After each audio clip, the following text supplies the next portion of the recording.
इस तरह के टाइम्स ग्रुप, इस तरह के चैनलों को अब ये एहसास होने लगा है कि अगर अभी अपनी पत्रकारिता को जीवित बचाना चाहते हैं तो सही मौका आ गया है, क्योंकि इस वक्त देश दोराहे पर खड़ा है। देश में बदलाव की हवा चल पड़ी है, सुगंध सब सूंघ रहे हैं, संग सबको आ रही है सुगंध की, देश में बदलाव की सुगंध चल पड़ी है, बयार बह चुकी है। ये कभी भी ये बदलाव आंधी के रूप में, ये जो बयार है आंधी का रूप ले सकती है। इसलिए अब इन चैनलों को ऐसा लग रहा है मुझे, इन्होंने सूंघ लिया है कि अपनी बची खुची साख को बचाना है और पुरानी साख वापस लाना है तो छूटना पड़ेगा। और इसका इशारा दिया इंडिया टुडे आज तक के मालिक अरुण पुरी ने, जब उन्होंने फिक्की के फंक्शन में जो बातें कही, वो बातें आप सोच नहीं सकते कि इस सत्ता के रहते हुए कोई मीडिया हाउस का मालिक ऐसी बातें बोल सकता है।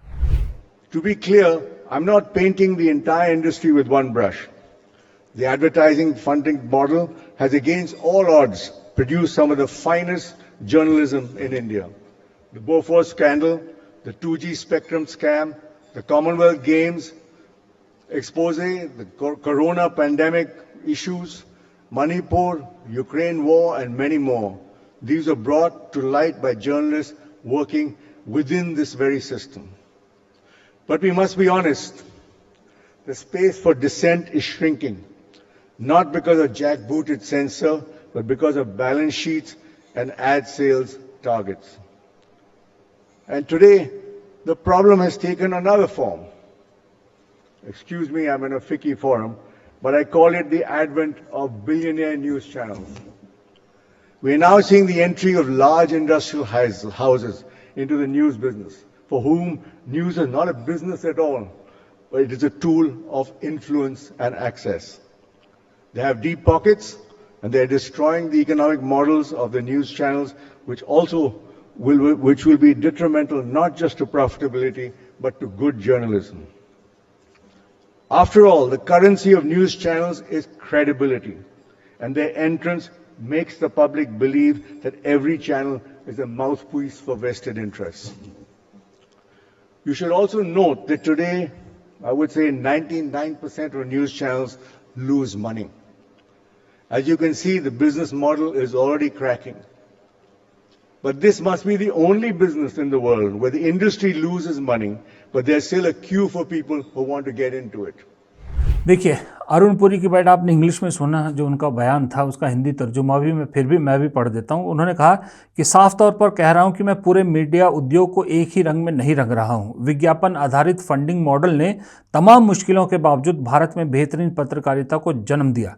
बोफोर्स घोटाला, 2G स्पेक्ट्रम घोटाला, कॉमनवेल्थ गेम्स घोटाला, कोरोना महामारी से जुड़ी रिपोर्टिंग, मणिपुर की घटनाएं, यूक्रेन और अन्य बड़े मुद्दे, ये सब उसी सिस्टम के भीतर में काम करे पत्रकार सामने लाए। मैं बिल्कुल एग्री करता हूं कि सिर्फ और सिर्फ जब हम इन चैनलों का हिस्सा थे, आज तक जी न्यूज़ वगैरह, सहारा का मैं हिस्सा था, सिर्फ और सिर्फ विज्ञापन पे चलते थे और विज्ञापन लोग देते थे कि आपका चैनल कितने बड़ी खबरें और कितना देखा जा रहा है, इस पे सिर्फ सरकारी विज्ञापन पे डिपेंडेंट नहीं थे जो आज की डेट में है। बस इन्होंने मणिपुर और यूक्रेन जोड़ दिया। मणिपुर खास करके, मणिपुर से और कोरोना से, दोनों से मुझे इत्तेफाक नहीं रखता कि इन दोनों चीज़ों को लेकर कोई बहुत अच्छी रिपोर्टिंग आप लोगों ने की, बाकी सब की। लेकिन हमें ईमानदारी से स्वीकार करना होगा कि असहमति की जगह सिकुड़ रही है। पॉइंट टू बी नोटेड, असहमति की जगह सिकुड़ गई है। मतलब अगर आपने सत्ता के साथ चलने से इनकार किया तो आपकी खैर नहीं है। ये लाइन साफ बताती है, मीडिया हाउस को ये क्लियर इंस्ट्रक्शन है। और इसका कारण कोई सैन्य सेंसरशिप या ज़बरदस्ती नहीं है, बल्कि बैलेंस शीट और विज्ञापन की बिक्री लक्ष्य है। बाहर का कोई विज्ञापन देता नहीं। आज की डेट में आपने देखा होगा किसी भी चैनल में आपको दो ही विज्ञापन दिखते हैं, या सरकारी या फिर बीजेपी शासित किसी सरकार के या फिर पतंजलि के, इसके अलावा कोई नहीं दिखता और ये सब एक ही थैली के हैं। तो ठीक बोल रहे हैं कि जैसे ही कोई सही पत्रकारिता करने लगेगा, इनके ये एड्स रुक जाएंगे और फिर धंधा बंद होने की कगार पे हो जाएगा। और आज ये समस्या एक नए रूप में हमारे सामने है। माफ़ कीजिएगा, मैं 50 फोरम में हूँ, लेकिन मैं इसे बिलियनियर न्यूज़ चैनल का दौर कहता हूँ। बिलियनियर्स न्यूज़ चैनल, याद रखिएगा, दौर। अब हम देख रहे हैं कि बड़े बड़े उद्योग घराने समाचार व्यवसाय में उतर आए हैं। बड़े बड़े उद्योग घराने कौन है आप जानते हैं? AA, जिनके लिए समाचार कोई व्यापार नहीं है, न्यूज़ कोई बिजनेस नहीं है उनके लिए, बल्कि प्रभाव और पहुंच का उपकरण है।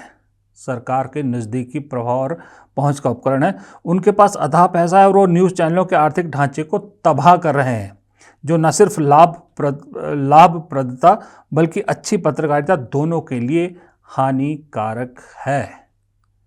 आखिरकार न्यूज़ चैनलों की असली मुद्रा विश्वसनीयता होती है और इन घरानों की एंट्री से जनता ये मानने लगी है कि हर चैनल किसी न किसी स्वार्थ का मुखपत्र है। आपको ये भी जानना होगा कि मैं आज जो कहूँ 99% न्यूज़ चैनल घाटे में चल रहे हैं, यानी ये बिजनेस मॉडल पहले ही टूटने की कगार पर है। लेकिन ये शायद दुनिया का एकमात्र ऐसा व्यवसाय है जिसका सारा उद्योग घाटे में, फिर भी लोगों की लाइन लगी है इसमें उतरने के लिए। अब ये लाइन पूरी कहानी बता देती है। अरुण पुरी बता रहे कि 99% घाटे में, लेकिन फिर भी लोग लाइन में लगे हैं। कौन लगे हैं लाइन में? वो लगे हैं जिनका जिक्र उद्योगपतियों के हिसाब से उन्होंने किया कि जो इसके ज़रिए जर्नलिज्म नहीं करना चाहते, न जर्नलिज्म को बिजनेस करना चाहते, इसके ज़रिए सरकार के साथ पहुंच बनाना चाहते हैं और अपने दूसरे काम निकलवाना चाहते हैं, वो लाइन में लगे हैं। लेकिन मैं आज इस वीडियो को इसलिए बना रहा हूँ कि मुझे ऐसा लगता है कि अरुण पुरी की इस बात से साफ संकेत है कि जिनका प्योरली काम पत्रकारिता है, जिसमें फिर वही 2-3 नाम ले रहा हूँ मैं, टाइम्स ग्रुप हो गया, ये इंडिया टुडे ग्रुप हो गया, ABP ग्रुप हो गया, इस तरह के, वो अब छटपटाहट है और अब वो इस गोदी से उतरना चाहते हैं क्योंकि घाटे में चल रहे हैं। एक तो घाटे में चल रहे हैं सारे चैनल का 99%, बाकियों के तो दूसरे धंधे भी हैं। अडानी ग्रुप के भी हैं, अंबानी ग्रुप के भी दूसरे धंधे हैं, बाकियों के भी है, जी ग्रुप के भी हैं। लेकिन ये जो जिन मीडिया हाउस की मैं बात कर रहा हूँ, इनका तो और कोई धंधा नहीं है ना।